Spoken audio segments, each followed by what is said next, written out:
welcome me. I was lost, but he brought me in. Oh, his love for me. Oh, his love for me. Who the sun sets free, oh, is free indeed. I'm a child of God. Yes, I am. Free at last, he has ransomed me. His grace runs deep. While I was a slave to sin, Jesus died for me. Yes, he died for me. Who the Son sets free, oh, is free indeed. I'm a child of God. Yes, I am. In my Father's house, there's a place for me. I'm a child of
Took a stone to kill a giant, took a staff to part the sea, and only you could do so much with ordinary things.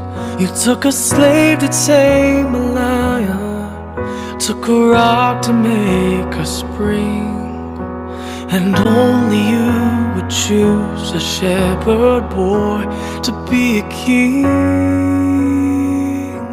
So I don't have to be the strongest, 'cause you are perfect in my weakness. If you can move a mountain with faith like a grain of mustard seed, I wonder what you could do with me.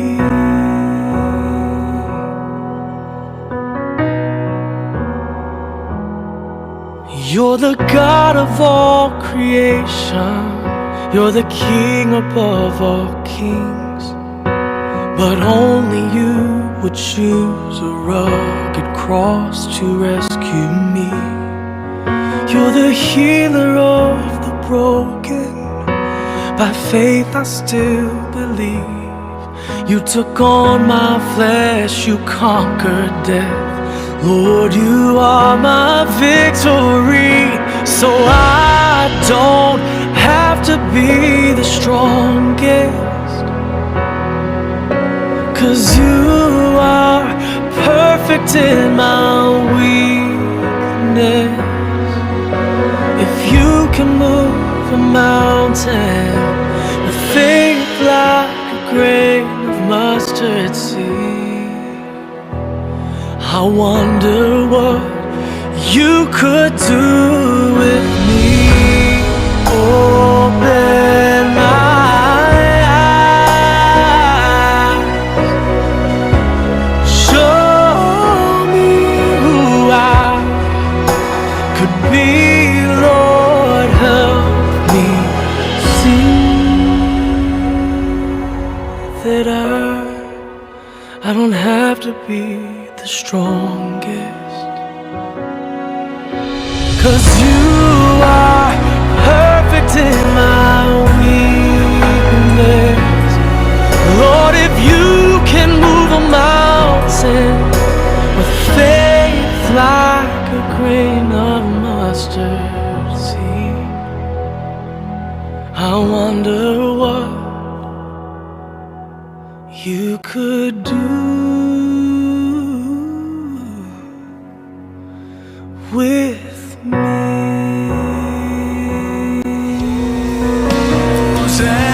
Hosanna in the highest. Let our King be lifted up.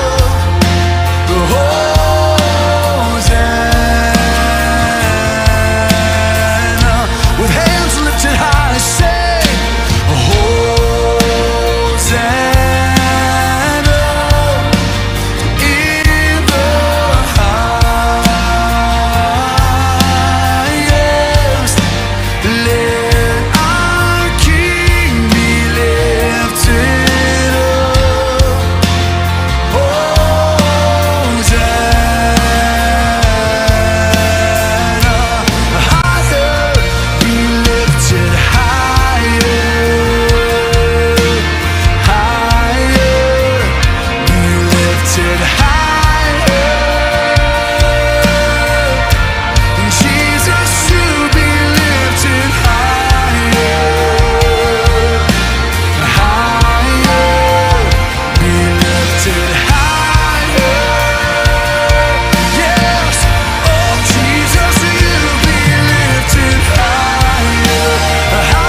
Katakan, kau gunung batuku. Kau gunung batuku dan kau kota bentengku. Tak akan ku ragu, kau menjamin hidupku. Kau keselamatanku dan kau yang membelaku. Tak akan ku takut, kuasamu di dalamku. Walau badai menerpa di dalam hidupku ini, namun tanganmu mengangkatku.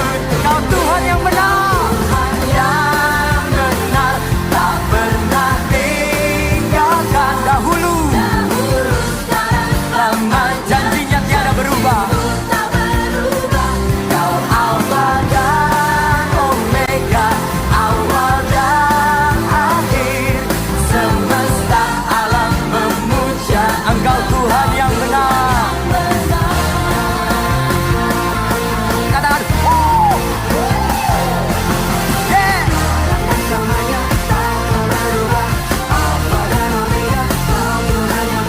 Katakan sekali lagi, kau gunung batuku.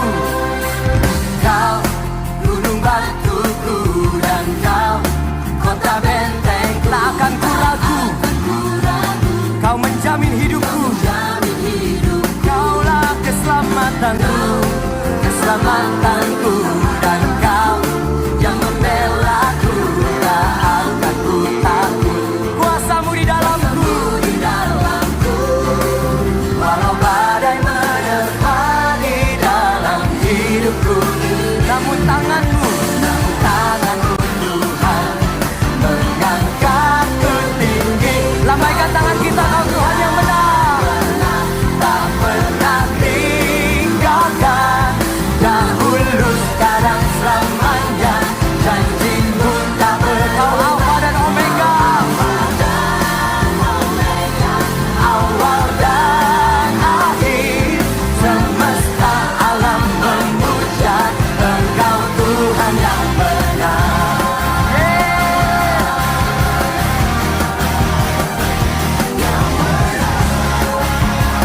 Dia Tuhan yang benar, Yesus namanya.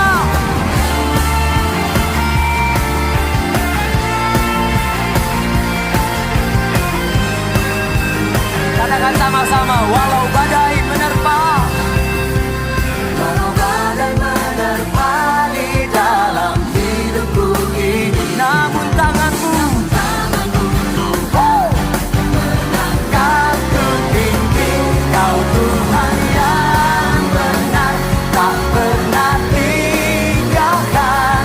Dahulu, sekarang, selamanya. Janji kau Alfa, kau Alfa dan Omega, awal dan akhir. Semesta alam memuja Engkau Tuhan yang benar. Semesta alam, oh yeah, yeah. Semesta alam, Engkau Tuhan yang benar. Berikan tepuk tangan yang terbaik bagi Tuhan kita. Untuk setiap rencana dan rancanganmu yang mulia. Dalam satu tubuh kami bersatu, menjadi duta kerajaan-Mu.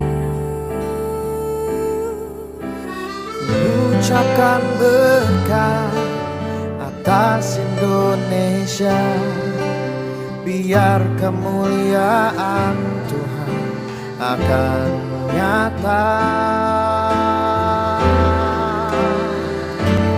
Bagi bangsa ini kami berdiri dan membawa doa kami kepadamu.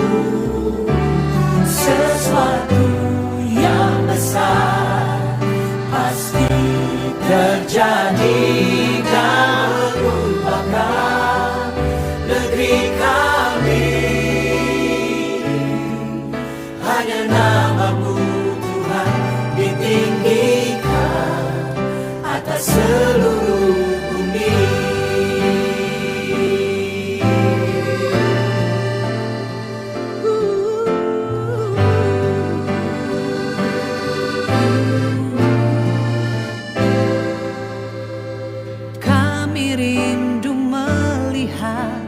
Indonesia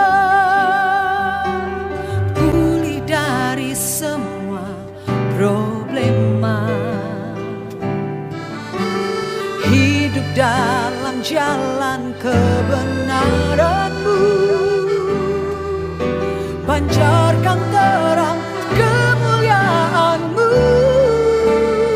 Oh, ku ucapkan berkat atas Indonesia, biar kemuliaan Tuhan akan nyata.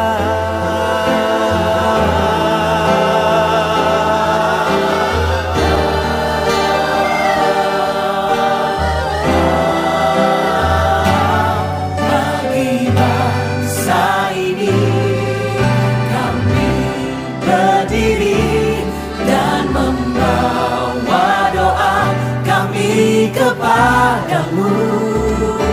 Sesuatu yang besar pasti terjadi dan mengubahkan negeri kami. Hanya nama-Mu Tuhan ditinggikan atas seluruh bumi. Kami tahu hati-Mu, hati-Mu Tuhan, Ada di bangsa ini.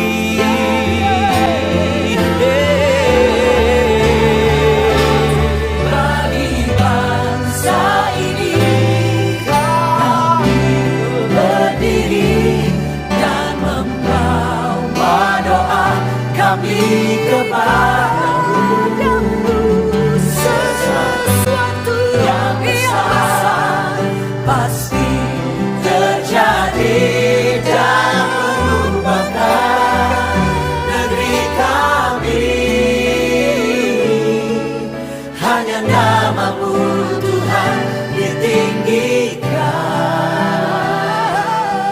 Hanya nama-Mu Tuhan ditinggikan. Hanya nama-Mu Tuhan ditinggikan atas seluruh bumi.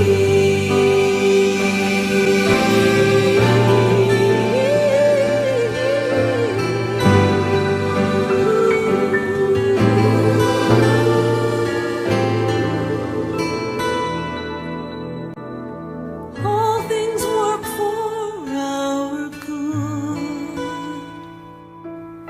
though sometimes we can't see how they could.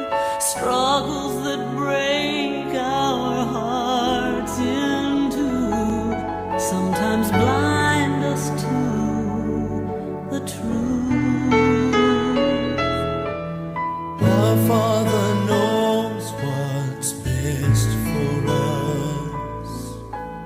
His ways are not our own. So when your pathway grows dim and you just can't see Him, remember you're never alone.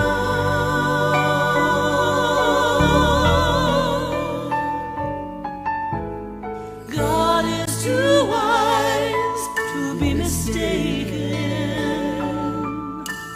God is too good to be unkind. So when you don't understand, when you don't see His plan, When you can't trace His hand, trust His heart. trust His heart.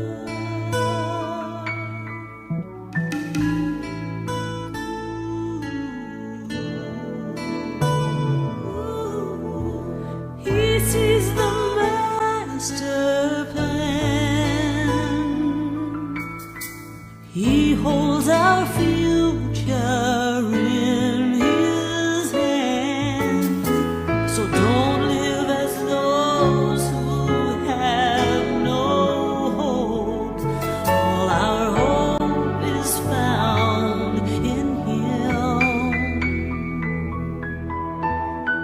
see the present clearly, but he sees the first and the last. And like a tapestry, he's leaving you and me to someday be just like him.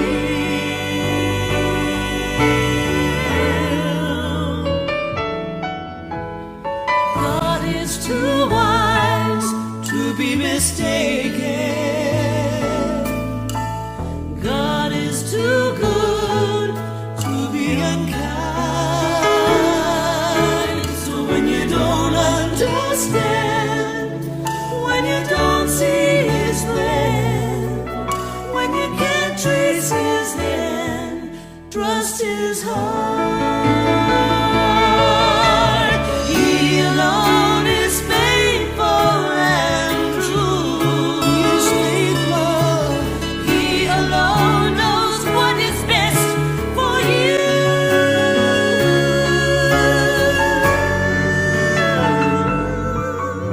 So when you don't understand, when you don't see his plan, when you can't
Shalom saudara-saudara yang kekasih di dalam Yesus Kristus Tuhan kita. Biarlah pada hari Minggu ini tanggal 14 Februari 2021 kita akan mulai ibadah kita. Walaupun hanya online, tapi kita tahu Tuhan tetap hadir bersama-sama dengan kita. Apapun yang terjadi, kita tahu Tuhan tetap bersama dengan kita. Kita persiapkan hati kita, persiapkan seluruh tubuh jiwa raga kita untuk memuji nama Tuhan dan untuk meninggikan Dia, karena hanya Allah yang layak ditinggikan. Situasi apapun yang terjadi, kita tahu, dalam kesibukan apapun juga kita tahu bahwa Allah selalu bersama dengan kita. Haleluya. Kita bangkit berdiri, kita katakan how great is our God. Haleluya. Kita tahu Tuhan adalah sungguh Allah yang maha besar dan layak dipuji.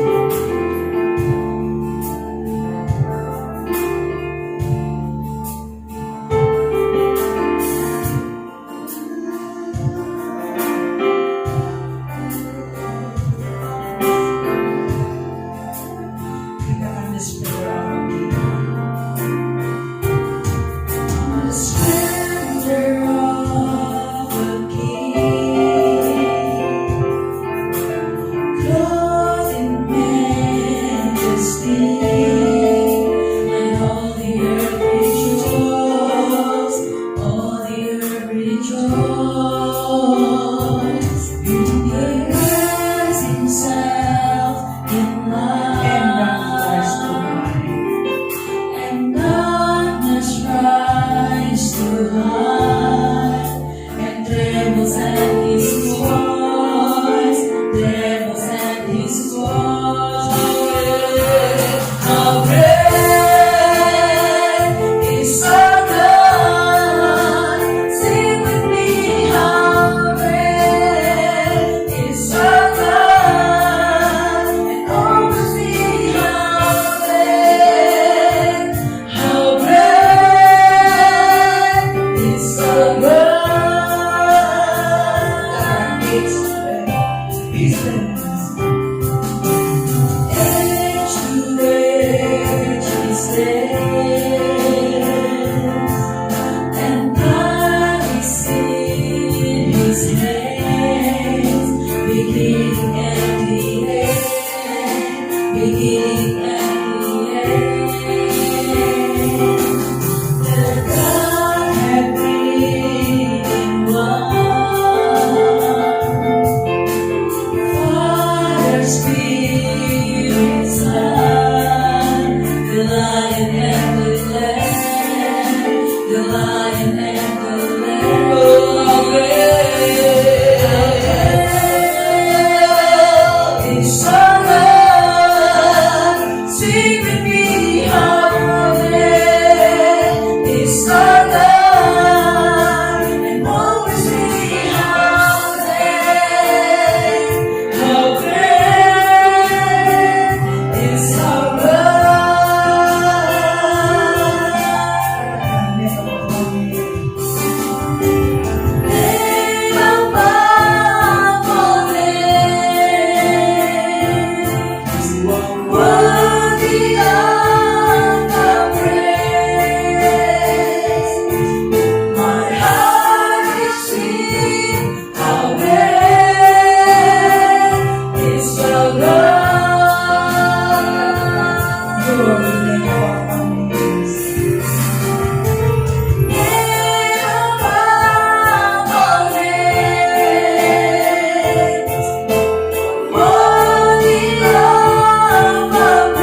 Namamu besar. Haleluya Tuhan. Terima kasih Bapa, Kau sungguh Allah yang besar. Engkau Allah yang mulia Tuhan. Terima kasih Tuhan. Kami ada di dalam pagi ini Tuhan. Karena kasih anugerah-Mu yang melimpah kepada kami Tuhan. Jika kami dapat berkumpul bersama-sama Bapa, kami ingin memuji Kau Tuhan. Kami ingin meninggikan Kau Tuhan. Karena hanya Engkau yang layak kami puji Bapa. Hanya Engkau yang layak kami tinggikan Tuhan. Kami hanya bersali Bapa. Karena kasih-Mu yang luar biasa. Karena Engkau Allah yang besar Tuhan. Terima kasih Bapa. Kau besar, berpegang ajaib, tiada seperti Engkau, tiada seperti Engkau. Sebab Kau besar, berpegang ajaib, tiada seperti Engkau, tiada seperti Engkau. Amin Yesus. Sebab Kau besar, berpegang ajaib, tiada seperti Engkau, tiada seperti Engkau. Sebab Kau besar, berpegang ajaib, tiada seperti Engkau,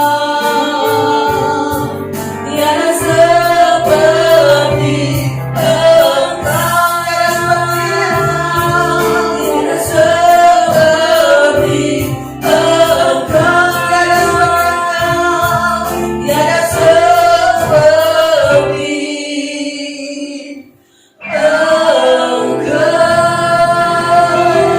Haleluya Yesus. Memang tiada Allah yang seperti Engkau Tuhan.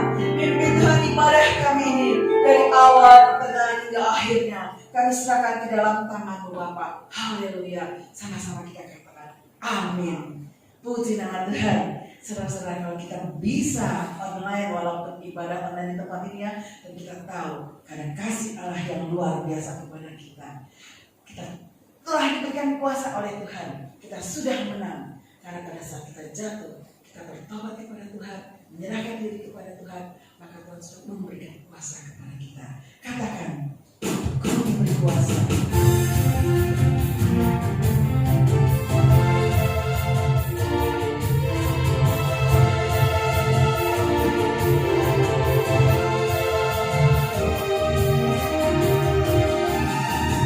Ku diberi kuasa dari Raja mulia, menaklukkan musuh di bawah kakiku.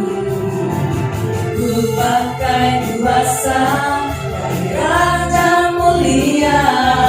Bila Allah ada bersamaku, siapa jadi lawanku? Sungguh besar Kau Tuhanku, Engkau perisai hidupku. Ku berdiri dengan iman, iman dalam Yesus Tuhan. Kau yang memberi kemenangan, ku bersorak merayakan. Terpujilah Kau Raja segala raja. Amin. Ku diberi kuasa. Aminkan pujian ini, saudara-saudari sekalian. Oh haleluya. Ku diberi kuasa dari Raja mulia, menaklukkan musuh di bawah kakiku. Ku pakai kuasa dari Raja mulia. Bila Allah ada bersamaku, siapa jadi lawanku? Sungguh besar Kau Tuhanku, Engkau perisai hidupku. Ku berdiri dengan iman, iman dalam Yesus Tuhan. Kau yang memberi kemenangan, ku bersorak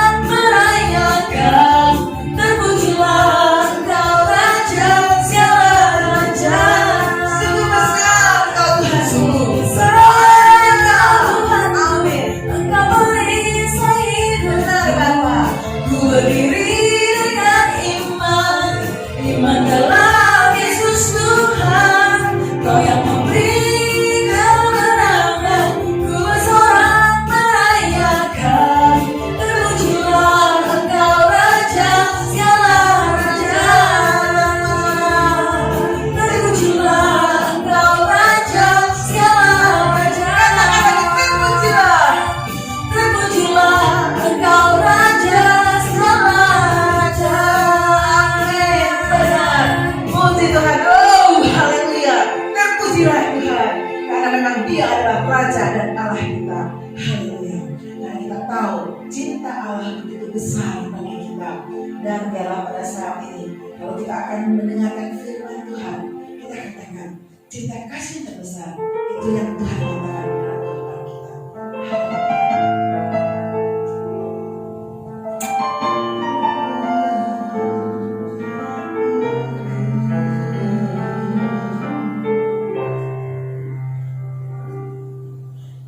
Kasih terbesar itu yang kau nyatakan saat ku jauh, kau mendekat, kau panggilku sahabat. Anugerah yang terbesar itu yang kau berikan saat ku jatuh, kau mengangkat, kau pandangku berharga.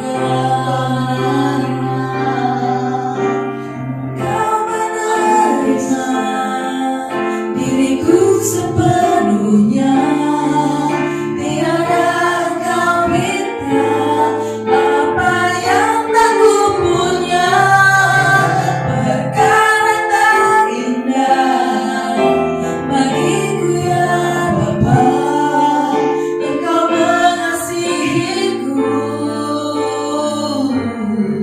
sebagaimana ku ada.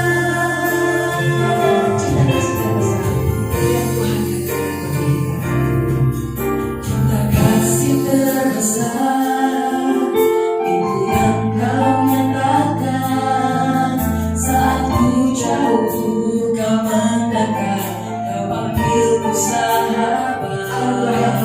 Anugerah yang terbesar itu yang kau berikan saat ku jatuh, kau mengangkat, kau pandangku berharga.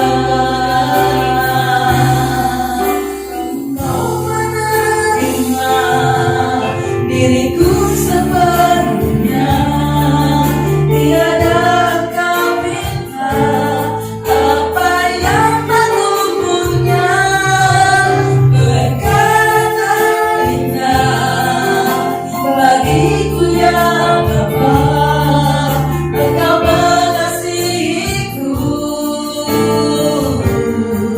sebagaimana ku ada. Engkau menerima Kita sepenuhnya, kita tidak pernah meminta apa yang tidak kita punya.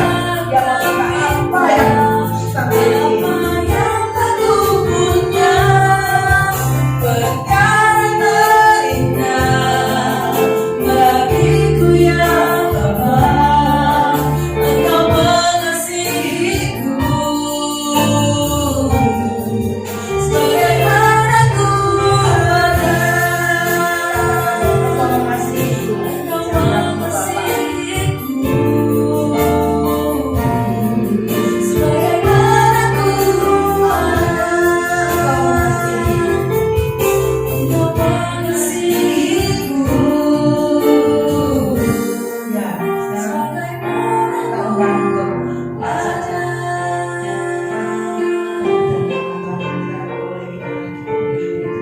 Tuhan benar, Engkau mengasihi kami sebagaimana kami adanya. Tuhan, biarlah pujian ini mengenai dalam hati kami, Tuhan. Apa yang kami nyanyikan pujian ini menjadikan rema dalam diri kami, Tuhan. Merupakan pujian yang harum bagi Engkau, Bapa.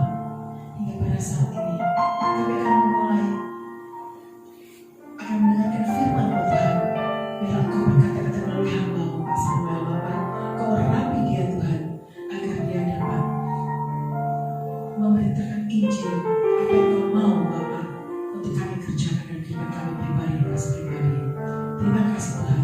Kami serahkan ibadah ini selanjutnya ke dalam tangan-Mu. Haleluya Yesus. Amin. Saudara Bapak Ibu yang dikasih Tuhan, para pemirsa dan jemaat GBI yang diberkati Tuhan. Kiranya kasih karunia dan damai sejahtera dari Tuhan Yesus Kristus menyertai kita sekalian. Minggu ini adalah minggu kedua dari bulan Februari dan kita memasuki pembahasan tentang pertobatan.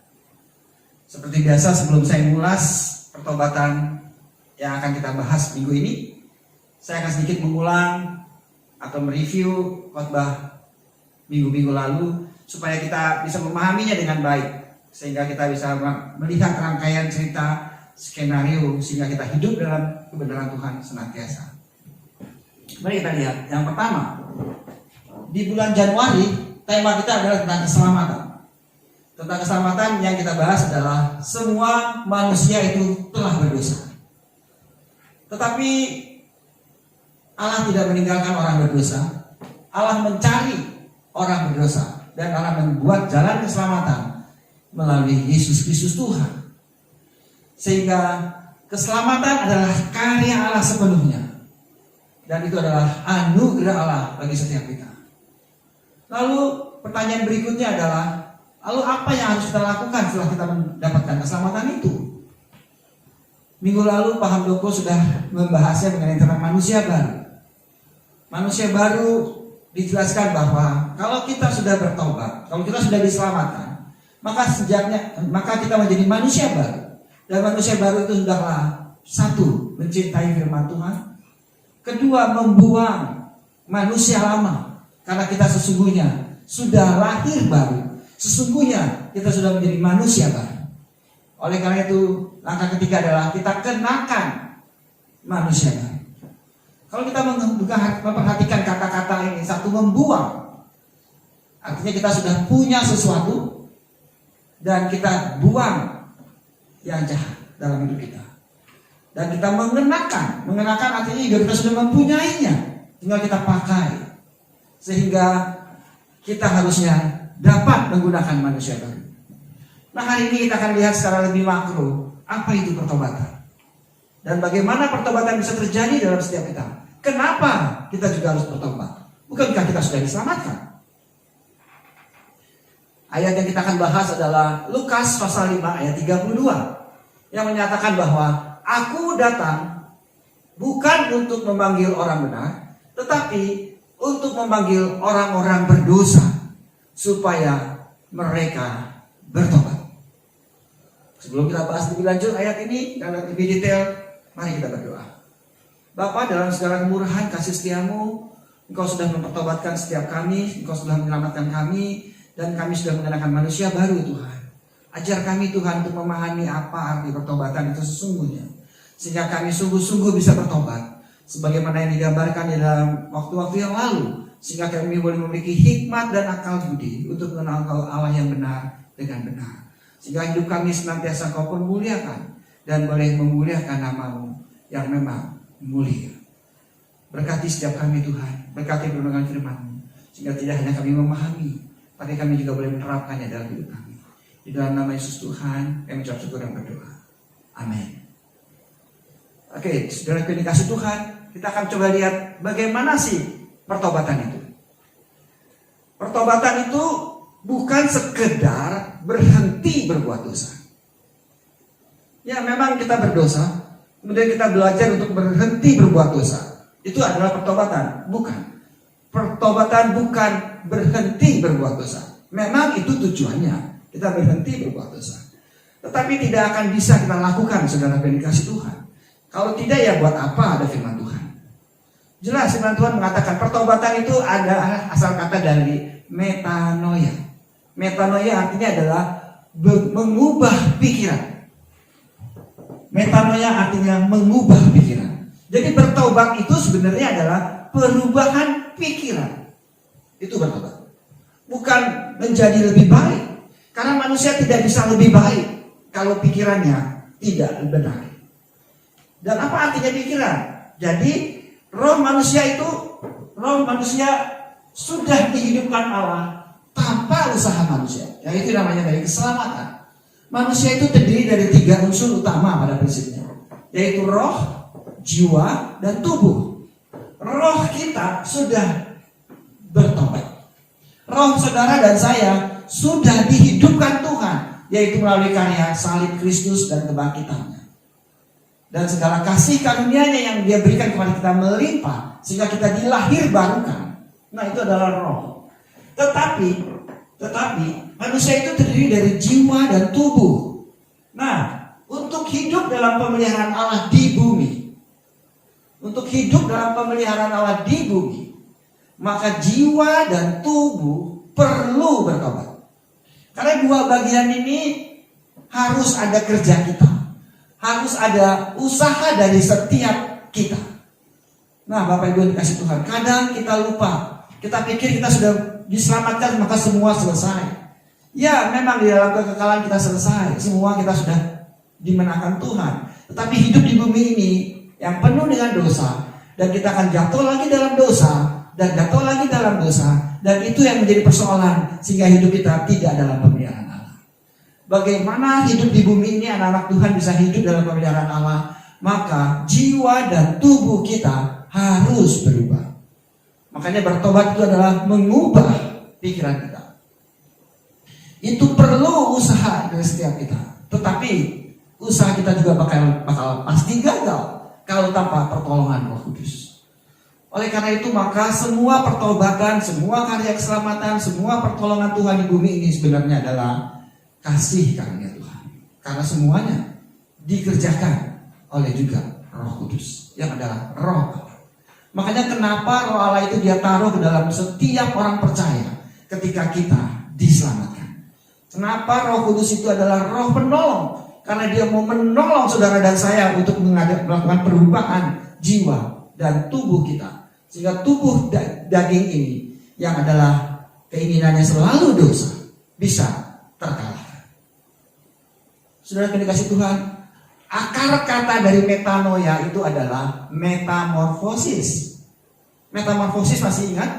Metamorfosis adalah peristiwa di mana ulat berubah menjadi kupu-kupu. Itu metamorfosis. Ulat berubah menjadi kupu-kupu. Jadi kalau kita perhatikan mekanisme ulat, ini ulat saudara orang binatang yang sangat menjijikan dan menjadi kupu-kupu yang begitu indah. Dia harus melalui satu proses yang namanya metamorfose. Nah, di dalam proses metamorfose antara ulat menjadi kupu-kupu, kita manusia yang berdosa menjadi kemuliaan Allah. Itu ada proses namanya metamorfosa, proses pertobatan. Kalau dalam proses pertobatan ini jelas si ulat ini harus dibungkus dan dia harus mengalami metamorfose di dalam proses ini, dan dia sangat di posisi ini dia sangat menyakitkan, saudara. Dia sangat tidak enak. Tetapi kalau di posisi ini kita bantu si ulat itu supaya gampang nanti dia bermetamorfosa menjadi kupu-kupu, yang ada kupu-kupunya jadi jelek, saudara. Yang ada kupu-kupunya menjadi tidak sempurna. Kalau proses metamorfosa ini dilakukan secara artificial, jadi secara dibantu, gitu, misalnya diproses dibantu oleh orang lain, jadi kita supaya dia lebih bernafas, kita bolongin atau kita apakan itu. Yang ada metamorfosanya menjadi tidak sempurna dan hasilnya tidak baik. Nah, dalam peristiwa pertobatan di sini memang itu tidak enak. Siapa yang segala sesuatu yang ingin menjadi baik itu pasti mengalami sesuatu proses yang tidak enak. Pertobatan memang sepertinya tidak enak, saudara. Saya maunya ini jadi tidak boleh. Saya maunya ini seolah nggak bisa, seolah-olah. Padahal itu adalah sesuatu yang baik. Saya mau main, tapi kan bisa ada ujian, saya harus belajar. Nggak enak belajar, nggak akan main. Tapi kalau saya tidak belajar, ujian saya jelek. Tapi kalau saya belajar, ya saya seolah-olah berkorban. Nah, itu adalah proses pertobatan. Segala sesuatu harus dibayar dengan harganya. Kalau rumah kita berantakan, rumah kita jelek, kalau rumah kita mau perbaiki, terus harus kita bongkar, kan? Dalam suasana dibongkar itu kan tidak nyaman dan tidak enak. Ya betul. Tetapi setelah jadi, bukankah itu indah? Bapak Ibu dikasih Tuhan, pertobatan adalah sesuatu yang telah kita kerjakan dan harus ada bagian di dalam setiap orang yang diselamatkan Tuhan, sehingga dia bisa dimuliakan sebagaimana Allah ingin kita dimuliakan, tidak hanya di surga tetapi juga di bumi. Saudara yang dikasih Tuhan, jadi pertanyaannya sekarang adalah kita harus bertobat. Bertobat apa? Atas apa? Bertobat atas dosa. Lalu dosa itu apa? Tahukah kita dosa itu apa? Bulan lalu saya sudah singgung sebagian. Dosa itu, saudara yang dikasih Tuhan, menurut 1 Roma, menurut Roma pasal 5 ayat 15, adalah segala sesuatu yang melanggar hukum Tuhan itu adalah dosa. Ya jelas, Semua orang tahu itu dosa adalah melanggar hukum Tuhan. Melakukan suatu kejahatan itu dosa. Ya, tapi Alkitab tidak hanya itu katakannya. Alkitab juga mengatakan Yakobus pasal 4 ayat 17. Jika seorang tahu bagaimana berbuat baik dan ia tidak melakukannya, ia berdosa. Jadi saudara lihat ya, berdosa itu melakukan yang jahat. Itu yang pertama. Yang kedua, dosa itu tidak melakukan yang baik. Itu dosa saudara. Kita nggak melakukan jahat, tapi kita juga tidak melakukan yang baik. Itu dosa. Dari dua definisi dosa ini ya semua manusia sudah gagal saudara pada dasarnya. Makanya kenapa semua manusia berdosa di bulan lalu saya katakan. Yang ketiga, dosa tidak hanya itu menurut Alkitab saudara. Dosa itu adalah segala sesuatu yang tidak berasal dari iman, itu adalah dosa. Roma 14 ayat 23b. Segala sesuatu yang kita lakukan tanpa iman itu dosa. Segala sesuatu yang tidak berasal dari iman. Jadi andai kata saya melakukan yang baik sekalipun saudara, tadi kan tidak melakukan yang baik dosa kan? Ya. Tapi kalau kita melakukan yang baik sekalipun, tapi kalau kita lakukan itu tanpa iman, itu dosa. Jadi definisi dosa itu begitu ketat sehingga manusia tidak bisa tidak, itu pasti berdosa. Maka di dunia ini tidak ada orang yang tidak berdosa, termasuk saya, saudara, yang dikasih Tuhan. Di dunia ini tidak ada manusia yang sempurna. Hanya kasih karunia kita, hanya kasih karunia Tuhan sajalah. Kita, Tuhan katakan, kita tidak berdosa. Dia tebus dosa saudara dan saya. Tetapi kita harus terus berubah, bermetamorfosis, sehingga kita hidup dalam pertobatan sejati. Coba kita akan lihat. Jadi dosa bukan sekedar suatu perbuatan jahat, atau juga bukan tidak melakukan yang baik. Bahkan melakukan apa yang baik sekalipun, dan saya sudah singgung, itu tetap kita sebut dosa. Kalau kita tidak lakukan dasarnya iman. Sudah tadi kasih Tuhan, kita akan coba lihat 7 dosa yang tidak bisa, yang kadang-kadang orang Katolik katakan 7 dosa pokok manusia. Manusia pada dasarnya terjebak ke dalam salah satu dari 7 dosa pokok ini. Saudara kasih Tuhan, yang pertama adalah kesombongan. Yang pertama adalah kesombongan. Kesombongan itu apa, saudara? Kesombongan karena kita salah mendefinisikannya. Kesombongan itu artinya adalah menilai lebih dari kenyataannya. Jadi saya menilai diri saya lebih dari kapasitas saya. Saya nggak bisa matematika, lalu saya bilang saya pandai matematika. Nah itu saya sombong. Saya ingin menunjukkan ke orang bahwa saya pandai matematika, padahal saya nggak bisa matematika. Tapi kalau saya bisa matematika, dan saya bilang saya bisa matematika, dan memang saya bisa, itu tidak sombong ya. Tetapi orang yang nggak bisa matematika akan mengatakan orang yang bisa matematika mengatakan dia bisa matematika, dia sombong. Ya karena dia pengennya bisa juga, tapi dia nggak bisa, jadi dia katakan dia kalah, lalu dia bilang orang itu sombong. Sebenarnya sombong itu adalah sesuatu, orang itu sombong secara personal, saudara. Kita tidak bisa mengatakan orang lain sombong, kecuali kita adalah orang yang sombong sendiri. Sombong itu adalah internal di dalam setiap orang. Kita tidak pada posisi menilai orang itu sombong atau tidak. Kenapa? Karena kita tidak tahu memang dia bisa atau tidak. Kecuali kita tahu dia gak bisa, lalu dia bilang dia bisa. Dia tahu dia tidak punya kapasitas, tapi dia bilang dia punya kapasitas karena pengen membanggakan diri. Nah, dia itu namanya sombong. Tanpa sadar kadang kita melakukan itu, saudara. Yang kedua, ketamakan. Ketamakan adalah keinginan tak terkendali atas materi di dunia ini. Itu tamak. Tidak merasa cukup dalam dunia ini. Saya dapat gaji 2 juta cukup, tetapi setelah gaji 5 juta tetap kurang. Dapat gaji 10 juta even malah kurang. Padahal dulunya 7 juta cukup. Kita tamak. Keinginan tak terkendali atas materi atau harta dunia ini. Berapa banyak kita tidak ada rasa syukur dalam hidup ini. Kita sudah cukup dalam segala perkara sebenarnya, tetapi kita pengen lebih dan lebih, sehingga kita terjatuh di dalam dosa. Bukan tidak boleh kita punya suatu ambisi, tetapi lihat kapasitasnya, lihat syukurnya. Jangan sampai kita melupakan syukur yang Tuhan beri atas kita. Ketiga, ini hati. ketidakpuasan akan keberhasilan kita, bahwa orang lain lebih berhasil dari kita. Iri hati mengcover seluruh umat manusia. Dia kaya, saya enggak, saya iri sama dia.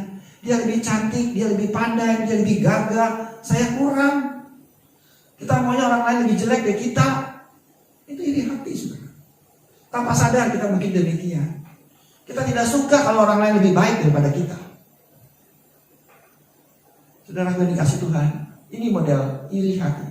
Dosa dari 7 dosa, jenis dosa yang biasanya ada di dalam setiap kita. Yang keempat, kemarahan.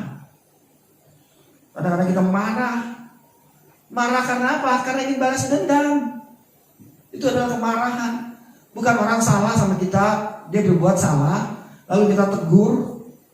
Lalu orang yang berbuat salah itu, lu jangan marah-marah dong. Loh, bukannya marah-marah, itu karena tidak bekerja dengan baik. Itu adalah teguran, itu bukan marah. Marah itu adalah sesuatu sifat yang ingin membalas karena kita disakiti atau orang lain disakiti dan kita pengen balas. Itu adalah kemarahan. Marah karena keinginannya tidak terpenuhi. Kalau keinginan baik, orang kerja baik, salah ditegur, itu gak marah, saudara. Itu teguran yang bisa kita perbaiki. Karena kita salah melihat orang lain. Orang lain menegur kita, disangkanya orang itu marah kepada kita. Itu jangan marah-marah, bukan marah-marah, saudara. Karena kita salah menginterpretasikannya. Teguran adalah baik. Tapi orang yang menegur kalau dengan kemarahan yang tak terkendali, nah itu masalah. Itu masalah. Memang dia marah karena apa yang dia mau tidak tercapai, sehingga dia tidak bisa mengontrol diri dia. Itu bahaya. Yang kelima, hawa nafsu. Hawa nafsu biasanya berhubungan dengan urusan seksualitas. Kita mengingini sesuatu yang di luar, bukan kebenaran kita. Alkitab juga sangat jelas. Mengingini sesuatu saja yang adalah negatif, itu sudah dosa. Dia belum melakukannya. Karena itu adalah apa? Itu dosa yang ketiga. Melakukan sesuatu tanpa iman. Dia mengingini sesuatu yang bukan kepunyaan dia. Alkitab katakan itu adalah dosa. Mengingini, saudara. Bukankah salah satu perintah 10 hukum Tuhan itu jangan mengingini milik orang lain? Yang keenam, kerakusan. Ini urusan makan, saudara. Biasanya makan perut, makan minum seolah-olah tidak ada cukupnya. Ada orang yang demikian, mungkin saudara dan saya tidak. Tapi ada orang yang begini, kalau ada makanan itu tidak bisa tidak, dia mau makan sebanyak-banyaknya. Yang ketujuh, kemalasan. Nah, ini yang paling bahaya, saudara. Malas itu adalah dosa, saudara. Saudara tidak mau bekerja dengan serius, itu dosa, saudara. Kemalasan. Suatu ketidakpedulian atas sesuatu yang seharusnya dilakukan. Itu kemalasan. Saya sebagai pelajar, seharusnya saya belajar, tapi saya nggak mau belajar. Saya malas. Itu dosa. Saya seorang tua yang harusnya bekerja untuk mencukupi keluarga. Anak-anak masih kecil, ya masih cukup berbiaya, tapi saya nggak mau kerja. Saudara, kecuali kita memang tidak bisa kerja, itu urusan lain. Itu malas. Alkitab bahkan berkata, kayak pemalas belajar kepada semut. 7 dosa kemalasan ini kita harus 7 dosa pokok ini kita harus sadar, saudara. Jangan kita termasuk di antara 7 ini. Saudara yang dikasih Tuhan, ini yang harus kita bertobat. Kita harus belajar mengurangi kesombongan, mengurangi ketamakan, mengurangi iri hati, malah kalau perlu menghapuskannya. Bagaimana kita mengurangi kesombongan? Ya upgrade diri. Bagaimana mengurangi ketamakan? Rasa syukur. Bagaimana mengurangi iri hati? Rasa syukur. Kita bersyukur. Bersyukur itu bukan melihat orang lain susah, saya senang. Jadi ada banyak kesaksian yang mengatakan saya bersyukur saya tidak sakit. Teman saya sakit, saya bersyukur saya sakit, tidak sakit. Saudara, itu bukan bersyukur, saudara. Itu bukan bersyukur. Kita senang kalau orang lain sakit, saya enggak gitu. Itu bukan syukur. Saudara-saudara kita itu namanya syukur-syukur, ya syukur-syukur lo sakit kok kagak. Bukan begitu syukur, saudara. Bersyukur itu adalah kita lihat orang lain berhasil, kita bersyukur. Kita bersyukur dengan apa yang kita punya, kita bersyukur. Itu namanya bersyukur. Mengurangi marahan dengan cara apa, saudara? Sabar. Karena makanya ada Galatia 5 ayat 22-23. Buah roh itu adalah kasih, sukacita, damai sejahtera, kesabaran, keramahan, kebaikan, kesetiaan, kelemah lembutan, dan penguasaan diri. Dari seluruh buah roh ini, saudara, saya katakan buah roh, bukan buah roh. Karena buah roh cuma satu, saudara. Buah roh cuma satu, tetapi 9 rasa. Buah roh adalah, jadi bukan buah roh adalah, bukan. Buah roh adalah. Jadi buah roh satu, tetapi memang ada 9 rasa di dalamnya.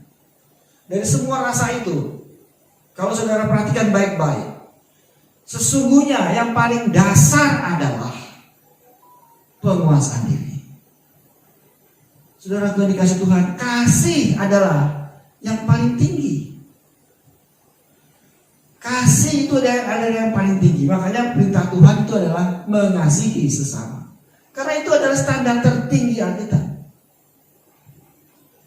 Saudara Tuhan dikasih Tuhan, kalau kita tidak bisa menguasai diri kita dalam banyak hal, kita tidak akan bisa mengasihi orang.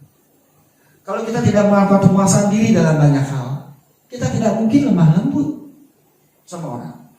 Kalau kita tidak menguasai penguasaan diri, tidak mungkin kita bisa ramah di dalam bentuk yang genuine, yang sejati maksud saya. Kita sok-sok ramah gitu.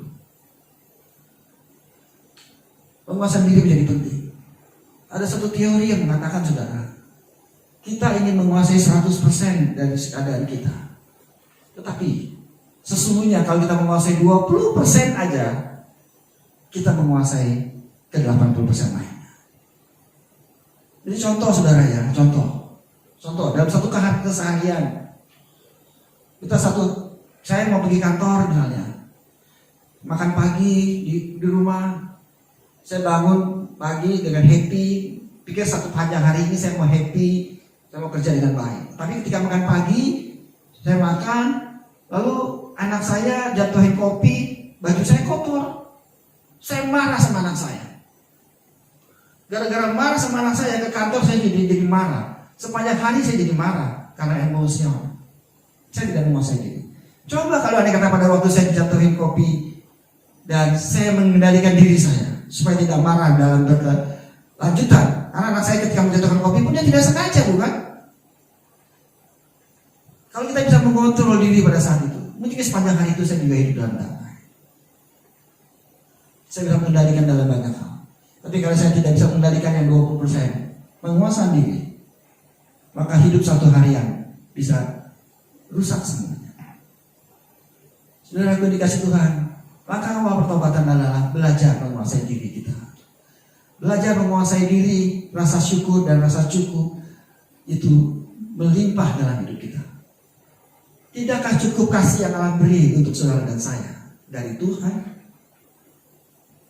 Kita ada lagi jenis dosa lainnya. Dosa yang kadang kita tidak sadari, saudara. Dosa yang kadang kita tidak ngeh gitu. Yang pertama, kekhawatiran. Berapa banyak orang kita sebagai anak-anak di dunia ini khawatir. Filipi 4 ayat 6, kita sangat khawatir. Khawatir itu artinya tidak mengandalkan Allah.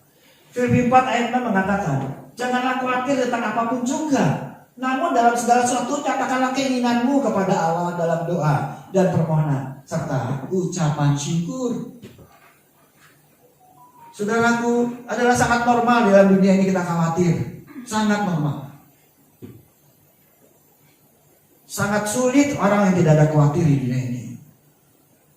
Benar, karena khawatir itu adalah hal yang normal. Makanya kadang kita tidak sadar kita jatuh dalam kekhawatiran. Khawatir baik, saudara. Sepanjang itu memang pantas untuk dikhawatirkan. Tetapi khawatir untuk sesuatu yang tidak akan terjadi dan belum terjadi, dan kita sangat khawatir karenanya, itu adalah bahaya. Itu adalah dosa. Karena kita khawatir akan tidak adanya pertolongan Tuhan. Saudara, sebagaimana saya saksikan dulu, bukan? Ketika rumah saya hampir diambil bank, siapa yang tidak khawatir saat itu, saudara? Ini sudah kejadian loh. Sudah kejadian, sudah ada surat bank yang akan mengambil rumah saya. Saya khawatir, ya jelas lah sebagai orang tua khawatir, anak saya masih sekolah. Tapi udah itu saya cuma mengatakan syukur Tuhan. Kalau Tuhan kehendaki ambillah, kalau tidak Tuhan akan kembalikan dengan cepat. Dan Tuhan kembalikan dengan cepat serta bunga-bunganya. Karena kita khawatir, itu baik sepanjang khawatir itu dalam batas yang normal. Yang perlu kita khawatirkan adalah sesuatu yang harusnya kita kerjakan tapi tidak kita kerjakan. Itu khawatir. Khawatir seperti itu baik. Tapi khawatir sesuatu karena orang lain di dalamnya terlibat dan kita khawatir, nggak ada gunanya. Saya khawatir dipecat oleh kantor. Nggak ada gunanya saudara khawatirin itu, saudara. Itu dosa kalau saudara khawatir tentang hal itu. Karena saudara tidak bisa kontrol bos saudara untuk tidak memecat saudara, kan? Nggak bisa kontrol. Tetapi yang bisa saudara kontrol adalah saya bekerja baik supaya bos saya tidak pecat saya. Kalau saya sudah bekerja baik dan bos saya pecat saya, itu bukan salah saudara. Ketahuilah Tuhan akan menyertai saudara. Karena apapun, Alkitab katakan apapun yang kau perbuat, perbuatlah seolah-olah itu Tuhan. Jadi kalau saudara bekerja dengan baik, dengan sebaik-baiknya seolah itu Tuhan.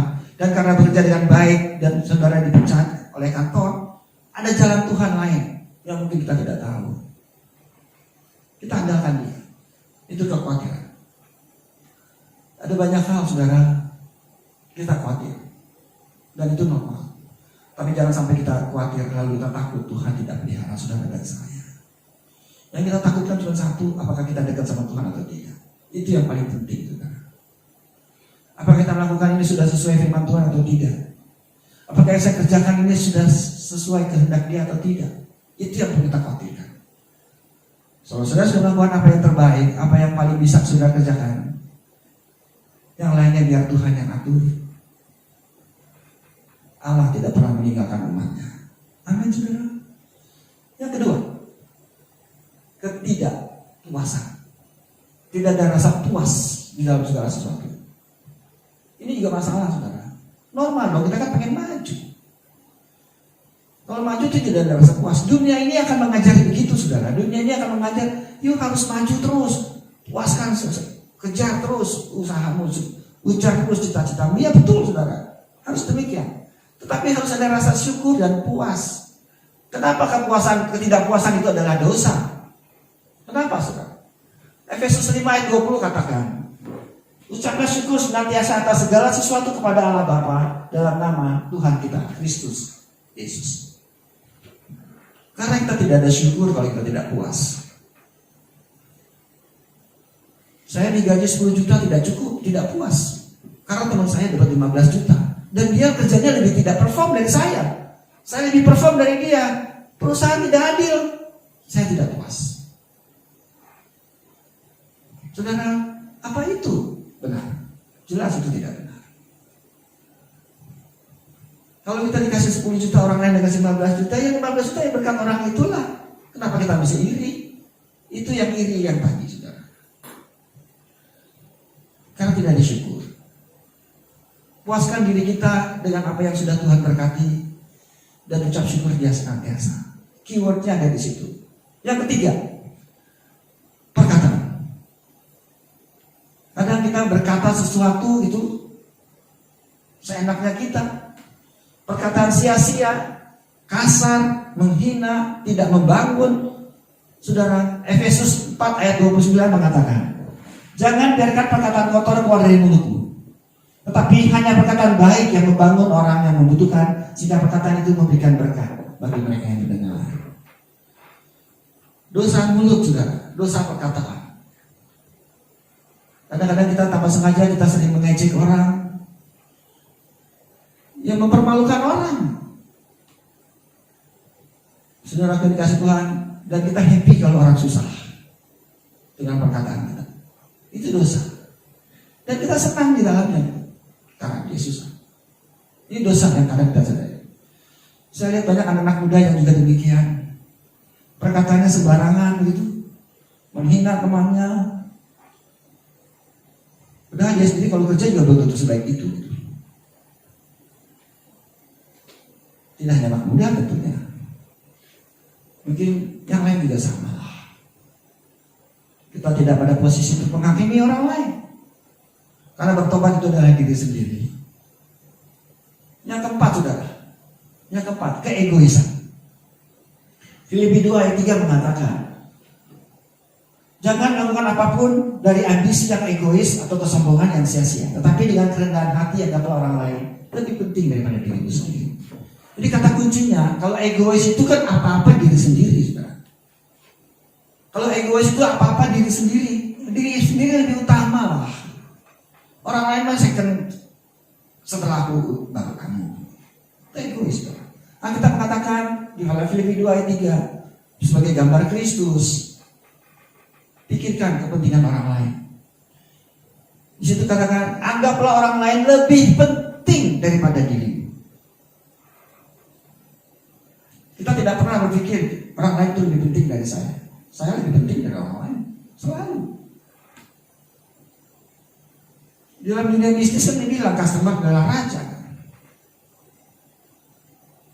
Saudara dikasih itu baik, sebenarnya itu adalah prinsip Alkitab. Kenapa bisnis dengan karena customer itu yang memberikan kamu untung, itu kan. Kalau kamu tidak layani dia, ya customer hilang. Itu di dunia bisnis. Tentu Alkitab tidak begitu konteksnya. Alkitab pada prinsipnya orang lain itu lebih penting daripada kita. Kenapa orang lain lebih penting? Kenapa prinsip Alkitab mengatakan orang lain lebih penting dari kita? Saudara, karena mungkin orang lain belum mendapatkan kasih karunia Allah. Kalau saudara sudah mendapatkan kasih karunia Allah, apalagi yang kurang? Kalau Allah sudah mengasihi saudara, sebenarnya saudara perlu kasih siapa lagi yang lebih hebat dari kasih Allah atas dirinya? Mungkin orang lain belum. Makanya kenapa? Kepentingan dia supaya dia bisa mengenal Allah itu lebih penting dari kepentingan kita. Supaya orang lain melihat kita memang sudah berkecukupan karena memang kita berkasih karunia Allah. Kalau kita egois, orang lain melihat dia egois banget ya. Kayaknya dia orang yang kurang ya. Padahal dia orang Kristen. Kan jadi lucu, saudara. Gimana berkat saudara bagi orang lain itu? Yang kelima, kemarahan. Proses ingin membalas dendam. Saudara yang dikasih Tuhan, memang di Alkitab ditulis mata ganti mata. Tapi itu bukan ajaran Alkitab sesungguhnya, saudara. Alkitab tidak pernah mengajar mata ganti mata. Itu ajaran hukum Taurat. Hukum Taurat yang dikreat oleh Yahudi. Sesungguhnya Allah hanya menurunkan 10 hukum. Dari 10 hukum diturunin oleh bangsa Yahudi menjadi 666 hukum. Dia salah satunya yang mata ganti mata. Alkitab tidak mengajar begitu. Alkitab mengajarkan kasihilah even musuhmu. Tampar kasih kiri, kasih pipi kanan. Tidak ada cerita balas dendam, saudara. Tidak ada cerita balas dendam di dalam Alkitab. Orang Kristen itu tidak ada cerita balas dendam. Orang yang mengasihi Allah tidak ada cerita balas dendam. Dia dulu sakitin saya. Lu 3 kali lu udah sakitin saya. Yang keempat, gua hajar lu. Saudara, gua dikasih Tuhan. Berapa banyak anak Tuhan yang demikian? Ada lagi anak Tuhan yang mengatakan, kalau lu baik sama saya, aku baik sama kamu, bahkan lebih. Tapi kalau lu jahat sama gua, awas ya, gua bisa lebih jahat daripada lu. Itu bukan anak Tuhan yang ngomong begitu, saudara. Sorry, saya harus katakan dengan jujur. Orang dunia begitu, bukan? Kalau orang baik kita harus baik, itu normal dong. Bahkan lebih baik daripada orang yang baik itu normal. Orang jahat kita balas jahat, itu juga normal. Itu orang dunia. Normal, tidak mengenal Tuhan. Tapi kalau kita anak Tuhan, orang yang sudah diselamatkan, tidak begitu. Tidak mata ganti mata. Tidak begitu, saudara. Cuma dari kasih Tuhan kita belajar menghilangkan hal-hal yang sedemikian. Ingat, proses pertobatan adalah proses metamorfose. Proses pertobatan adalah proses yang jalannya agak panjang. Tidak bisa langsung jadi luar biasa. Anak Tuhan yang hidupnya bagi Tuhan, pelan-pelan dia akan bertobat. Kenapa dia bisa bertobat, saudara? Kita lihat satu lagi. Saudara, proses kehidupan kita seperti ini. Ya, kita punya input di dalam otak setiap orang itu, kita dapat sesuatu input itu kita proses di otak kita sedemikian rupa sehingga kita akan menghasilkan suatu output. Output itu dalam bentuk tentu saja perkataan atau perbuatan, tingkah laku. Dan dari perkataan dan perbuatan itu kita mungkin ada feedback kembali. Kalau dalam dunia elektro itu begitu, sekarang ada teknik, ada feedback dan input. Oh, kalau saya begini dia jadi begini ya, kalau saya begini. Sehingga pengetahuan kita bertambah. Kita lihat detail dari proses ini, saudara. Jadi jiwa, tadi saya katakan manusia itu ada 3 unsur: roh, jiwa, dan tubuh. Roh kita sudah diselamatkan Tuhan, roh kita sudah diperbaharui Tuhan. Tapi jiwa dan tubuh belum. Jiwa dan tubuh perlu proses kita di dalam. Dan jiwa itu terdiri dari 3 komponen: pikiran, perasaan, kehendak. Jiwa kita itu, saudara, pikiran, perasaan, kehendak. Ada orang di dalam perilakunya itu sangat dikuasai oleh kehendak dia. Biasanya kehendak itu baik. Tetapi ya tentu aja ada yang jahat. Kenapa kehendak jahat? Itu gara-gara kehendak itu sebenarnya netral, saudara. Kehendak itu karena dia hasilkan dari pikiran dan perasaan. Pikiran dan perasaan saya terluka, maka saya akan ada kehendak. Kehendak itu bisa jadi negatif. Karena perasaan dan pikiran negatif terluka.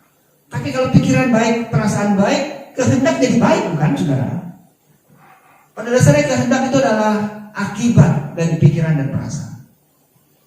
Nah, manusia pada dasarnya dikontrol oleh 2 bagian ini, pikiran atau perasaan. Laki-laki biasanya pikirannya lebih kuat, biasanya, tapi nggak semuanya ya, saudara. Demikian juga perempuan biasanya perasaannya lebih kuat. Kalau perasaannya terganggu dia marah. Kalau laki-laki perasaan terganggu dia cuek aja, asal jangan egonya terganggu, pikirannya. Konsepnya ditolak, laki-laki paling tidak suka, saudara. Tapi kalau pikiran perempuan ditolak, karena perempuan nggak masalah. Tapi kalau dihina, nah perempuan masalah. Saudara, gue dikasih Tuhan, jiwa adalah seperti ini.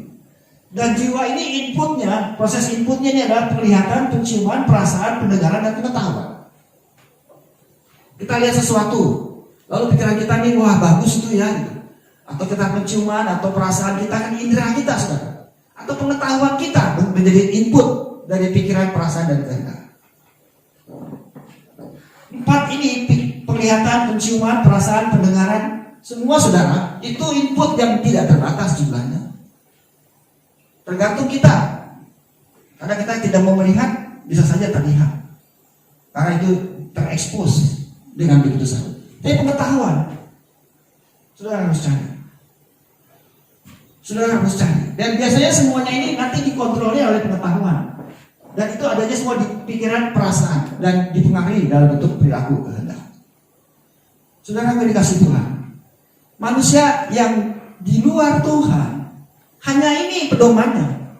Dan dari sini dia akan menghasilkan outputnya, perkataan dan perbuatan. Ya kan, saudara? Dengan model seperti ini manusia berulang terus. Harapannya perkataannya makin baik, perbuatannya makin baik. Ya, sehingga orang bertobat itu kadang-kala karena kapok, saudara. Saya kapok, saya judi, kalah melulu, ada kapok deh, nggak mau judi deh. Ya mungkin bisa bertahan. Saya perokok, saya nggak mau merokok lagi deh. Mungkin bertahan karena ada pengetahuan dan segala sesuatunya efeknya negatif. Kadang begini. Tetapi tidak jarang bukan dia jatuh lagi. Kenapa, saudara? Karena kita sesungguhnya anak Tuhan ini kalau lakukan begini saja, saudara. Ini karena kita nggak jalan. Kita pertobatan sejati itu bukan demikian. Orang dunia akan mengajar seperti ini karena ia dalam prinsipnya. Tetapi anak Tuhan ada satu bagian penting, yaitu firman Allah. Makanya yang Rasul Paulus katakan di akhir minggu keempat, di akhir minggu kelima, ketika dalam keselamatan, kehidupan anak Tuhan itu bisa jatuh bangun. Kenapa? Karena hanya mengandalkan 5 input ini, saudara. Kalau dia tambah dengan firman Tuhan, roh hikmat dan wahyu untuk mengenal Kristus yang benar itu dengan benar, maka kita punya capability untuk bisa menjadi hidup dalam pertobatan yang sejati. Jemaat yang dikasih Tuhan, hendaklah kita sadar akan hal ini, sehingga roh hikmat dan wahyu untuk mengenal Dia dengan benar penting untuk setiap orang yang mau bertobat. Kita tidak mungkin bisa bertobat kalau kita tidak diisi pikiran kita dan perasaan kita dengan pikiran Kristus dan perasaan Kristus, sebagaimana itu di Filipi pasal 2. Pikiran dan perasaan kita harus dilengkapi dengan pikiran dan perasaan Kristus. Makanya tidak heran Roma 12 ayat 1-2 mengatakan pembaharuan budi. Nanti kita akan lihat lebih lanjut detail ini pada minggu berikutnya. Tuhan memberkati. Mari kita berdoa. Bapa di surga, kami ucap syukur untuk firman-Mu pada pagi siang ini Tuhan. Ajar kami Tuhan sehingga kami sungguh-sungguh boleh bertobat, sungguh mengutamakan Kau Kristus, roh hikmat dan wahyu Kau berikan bagi setiap kami, dan kami punya kerinduan untuk menggali kebenaran firman-Mu. Berdoa untuk setiap kami yang mendengar firman-Mu Tuhan. Tidak hanya kami paham akan kebenaran firman, tapi kami mau melakukannya sehingga kami senantiasa terus hidup dalam pertobatan dan pertobatan. Sehingga hidup kami terus Kau benarkan dan Kau benarkan. Sehingga jiwa kami boleh Kau isi dengan kebenaran firman-Mu, dan kami boleh hidup di dalam segala kemuliaan yang Kau sudah janjikan atas kami. Terima kasih Tuhan. Dan jemaat yang dikasih Tuhan, terimalah berkat Allah Bapa, kasih daripada Tuhan Yesus Kristus, persekutuan Roh Kudus menyertai saudara. Kemanapun saudara pergi, biar Roh itu akan terus mengajar saudara, menyatakan kesalahan saudara, memperbaharui hidup saudara, dan bahkan mendidik saudara untuk diperlengkapi dengan segala perbuatan baik. Dan kami terima berkat-Mu Bapa di dalam nama Yesus Tuhan. Kemanapun kami pergi, biarlah nama-Mu dimuliakan. Dalam nama Yesus kami ucap syukur dan berdoa. Amin. Sebelum kita akhiri saudara, kita akan dengarkan beberapa pengumuman. Yang pertama, gereja akan mengadakan baptisan di akhir bulan Februari rencananya, tapi mungkin perlu konfirmasi lebih lanjut.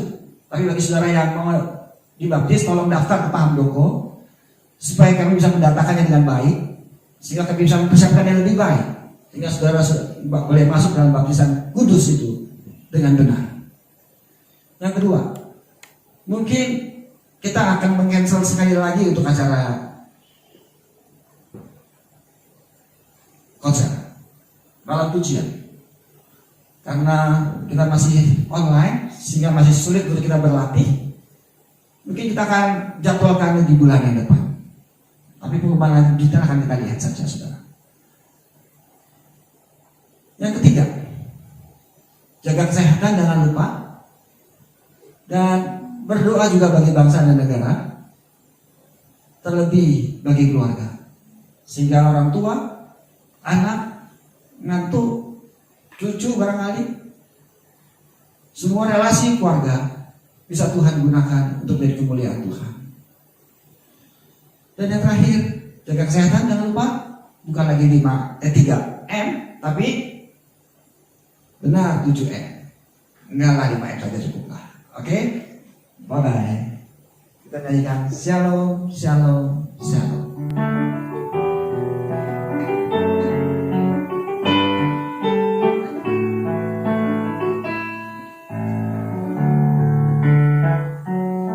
Shalom, Shalom, damai Allah turun ke atasmu sekarang.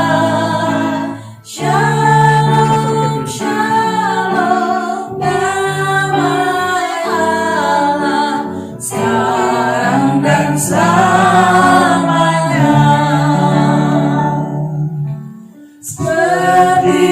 Yesus.